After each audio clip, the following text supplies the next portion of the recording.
Mysore pak sweet இனிப்பு வகைக்கு பார்த்தோன்னா மைசூர் ஸ்டீனு பேர் மாற்றிருக்காங்க. அது ஒரு பைத்தியக்காரர் தானே.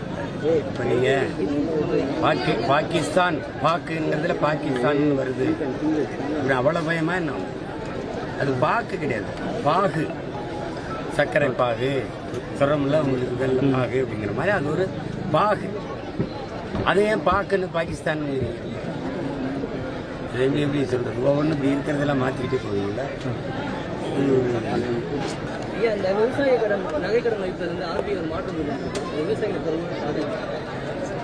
விவசாயிகளை பாதிக்காத ஒன்று ஏதாவது அரசு கொண்டு வந்திருந்தா சொல்லுங்க. எது இருக்கு? எல்லாமே விவசாயிகள் ஏன் உயிரோடு வாழ்கிறார்கள் என்பதான் அவருடைய விவசாயிகளுக்கு நன்மை பயக்கிற ஒரு திட்டத்தை சொல்லுங்க. அப்புறம் இதுல என்ன, இதில் ஒரு புதுசு, அது வியப்பு. அது இதைத்தான் இந்த அதிகாரங்கள் செய்யும். அதனாலதான் அதை வீழ்த்தி மண்ணுக்கு மக்களுக்குமான நல்ல அதிகாரம், நல்ல அதிகாரம் உருவாக வேண்டும் நாங்கள் போராடுறோம்.